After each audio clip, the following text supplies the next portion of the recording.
Salve peixeiros com orgulho, bem-vindos a mais um vídeo do canal SFC Raiz.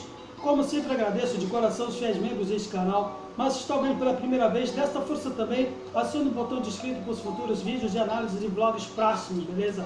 Crônica do jogo União La Calera 1 Santos 1 Copa Sul-Americana, terceiro jogo, fase de grupos, na qual a torcida santista, quando terminou a partida, deve estar com a sensação de que poderíamos ter arrancado um pouquinho, uns 3 pontos como visitante, diante de um adversário que neste momento está na penúltima colocação do Campeonato Chileno e nas vésperas deste jogo demitiu seu treinador. Então, por que nós não ganhamos? Por que apenas empatamos? Por que a gente não poderia ter tido um resultado melhor para poder ficarmos líderes isolados do nosso grupo? E agora é o próprio União La Calera, apesar da péssima campanha no seu campeonato local, é o líder, né? Embora com o mesmo número de pontos do Santos, mas por critérios técnicos é o líder do nosso grupo. Lembrando que apenas uma equipe, o próprio primeiro colocado, é que avança para a próxima fase desta competição. Bem, vários fatores, seja pela limitação ainda nossa, dos nossos técnicos, táticos, e também pela opção do Fabian Bustos de relacionar alguns jogadores, por exemplo, que poderiam encaixar nesse esquema, nessa propositura dele, no 4-4-2 que ele escolheu jogar, especialmente apostando na química, que não surgiu muito, talvez surgiu apenas no primeiro gol, entre o Ricardo Goulart e o Brian Ango. Ele não pode contar, vale lembrar que não pode contar com o Marcos Leonardo, porque ele está suspenso, né? Está sofrendo uma suspensão e na fase de grupos ele não vai poder atuar pela equipe peixeira enquanto tiver em vigência a suspensão dele. Então ele só pode atuar por enquanto no Brasileirão. Poderíamos ter ganho se talvez ele estivesse na partida, porém a gente é o que nós temos para agora, por enquanto. E também alguns jogadores que, por opção do Bustos, que poderiam estar, né, poderiam ter sido relacionados, mas, mais uma vez repetindo, ele preferiu colocar alguns jogadores no banco de reservas, aí as alterações que ele colocou, né? Lembrando aqui, fazer uma retificação, parece que a Universidade Católica também está à frente do Santos, já olhando por aqui. O União La Calera tem 5 pontos e o Santos é o terceiro, então é um grupo bem embolado. A sorte nossa é que a gente vai poder enfrentar aí os adversários, os 2 últimos jogos, na Vila Belmiro, podendo ser lá o nosso destino aí nessa competição. Bom, como fazemos assim, a nossa equipe ainda tem um problema sério de transição do meio para ataque. A gente ainda está com um problema muito crônico nas falhas de conclusão das jogadas, especialmente no meio do campo, limitando-se apenas às jogadas verticais e que se concentram na sua maioria, assim como aconteceu no jogo anterior diante do América, com o Ângelo, né, que o Johan Julio hoje totalmente ruim na partida. O Fabian Bustos deu talvez uma proposta de ele ficar um pouquinho mais solto, tentando, né, jogando pelo lado esquerdo, mas também podendo fazer uma liberação do meio, sendo que a bola hoje também, digamos, queimou no pé dos jogadores, tendo também pelo estado do gramado que estava molhado. Muitos jogadores, não somente do Santos, mas da equipe local também, escorregando na partida. Então, acho que também faltou uma certa malícia dos jogadores também, com questão da trava da chuteira. Existem mecanismos para poder minimizar esse tipo de coisa, mas fazer o quê? O Santos, depois do gol que surgiu na rebatida, inclusive do lado do Ângelo, entre o Ricardo Goulart e o Brian Ango, deu até esperanças iniciais para que a gente pudesse ter, né, terminado a partida com uma vitória. Porém, o que se viu depois foi a equipe do União La Calera, né, ficando com mais volume de jogo, enquanto que nós parávamos, esbarrávamos nos erros de passe. Também por méritos deles, porque povoaram o meio do campo com o esquema de 3-5-2, fizeram uma marcação-pressão nossa, correndo atrás da partida, e depois, lá pelos 20 e poucos minutos do primeiro tempo, logo surgiu o gol de empate deles, uma vez na falha de marcação do Madison, que marcou a distância, podia ter evitado o chute de distância do rapaz que fez o gol de empate. O João Paulo realmente ficou pé da vida, com certa dose de razão, porque ficamos aí à mercê do ataque deles, e a consistência defensiva que se viu diante do América, com uma equipe mordendo todas as divididas, não se viu muito hoje nessa partida. Foi contrastante completamente esse gol, com um jogo que deu-se a impressão de que a gente ficou jogando pelo resultado, pelo empate, mas não. foi por erros nossos de passes. Erramos muitos passes e quando erramos passes, propiciamos bolas para eles e menos finalizações. Surgiu o único lance realmente de perigo foi justamente o gol, que eu saiba. Depois, a equipe do Santos foi totalmente aquele adversário que na luta de bola, você erra todos os solos, enquanto com o adversário nem precisou se esquivar. Quando que a gente tentou acertar o rosto dele, mas a gente conseguiu. Erramos muitos passes. Chama muita atenção o Vinícius Zanocelo que, ao contrário do que ocorreu na partida anterior do Brasileiro, não subiu muito para o ataque. Então, também por erros de passes também, isso limitou mais uma vez os nossos recursos para vir mais uma vez com aquele jogo vertical. E Ricardo Goulart, acho que a torcida já deve estar, acho que não dá para contar com o Ricardo Goulart os 90 minutos. Nesta temporada, falando aqui no dia 29 de abril de 2022, Ricardo Goulart, todo mundo sabe, tem um problema de lesão crônica, ele se recuperou, está tentando se adquirir o seu formato físico, mas não vai dar para fazer isso, posso arriscar, posso estar errado, me convencer de que eu esteja errado, mas não dá para contar com o Ricardo Goulart o tempo todo, nos 90 minutos de jogo. Vai ser isso aí que a gente vai ver até o fim dessa temporada. E fisicamente ele não vai acompanhar diante de uma equipe que, por exemplo, vai subir os seus zagueiros, por exemplo, ou vai subir os seus volantes, vai ficar sempre com o joelho, correndo com o joelho puxado. Não dá. E o Angulo, visto que pese o gol que ele fez, também fez uma outra coisa a não ser ter feito o gol. Também não acompanhou muito.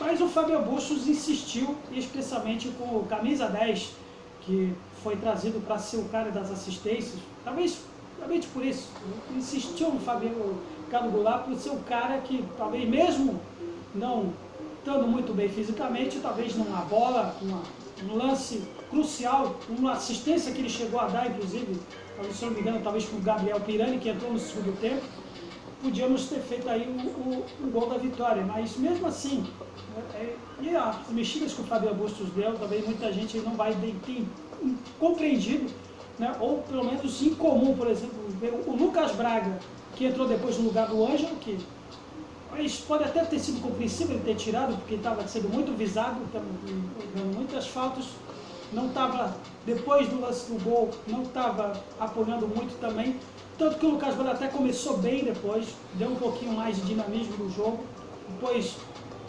se atrapalhou também com a trava da chuteira, com o campo molhado de novo, assim como o restante da equipe. E o Gabriel Pirani, que não é muito comum de vê-lo jogando pelos lados do ponta esquerda, até que fez uma partida razoável, mas fora de uma posição que não se vê muito bem. Então, sempre que a gente poderia ter visto o Gabriel Pirani como uma opção, inclusive até o próprio Ricardo Goulart, como um cara que mais articulador, de levar a bola para o ataque, coisa que é difícil, não dá para se esperar muito, mais uma vez sendo repetitivo, mas não dá para se esperar muito dele, um cara que está com um físico limitado. O Pirani até deu esse dinamismo no lado esquerdo, porém não deu muito resultado, tem tido mais uma vez com os problemas que temos aí no meio do campo. Vinícius Zanocelo, hoje, a única chance, talvez o único lance que eu vi no segundo tempo que eu realmente subiu para o ataque, propiciou um perigo, podíamos ter feito um pouquinho mais, né, subindo as nossas linhas no meio do campo para poder pressioná-los exatamente na saída de bola deles, o que não se concretizou. Aquela pegada que se viu diante do América Mineiro não tivemos nessa partida. E aí as opções do Bustos, ele tirou depois o gol para pôr o Léo Batistão, que também fazendo fielmente, né, não mudando o esquema de jogo. Né, ele foi procurando ser flexível nessa partida, mas hoje não foi o que se viu. Ele manteve a linha de 4-4-2, só mudando apenas os jogadores, e depois o que se viu foi colocar volantes, sendo que um momento que a gente poderia ter pressionado os adversários. Não deu para, por exemplo, talvez pelo fator físico, ter colocado pela primeira vez agora, relacionado o Camacho para colocar no lugar do Vinícius Zanocelo, e o Sandri depois, né, com outros volantes que depois que vimos aí mais uma vez a equipe adversária tendo volume de jogo, quer dizer, chamou a equipe adversária e passando um sufoco no fim da partida. Podíamos ter mais opções, eu acho que falta ainda para o Fábio Bustos ter observar, talvez ele, estando lá no CTR Pelé, por exemplo, podia ter explorado também o potencial do Juan Seco, que, na meu entender, talvez poderia estar fazendo um serviço melhor do que o Brian Angulo, com o Pirani.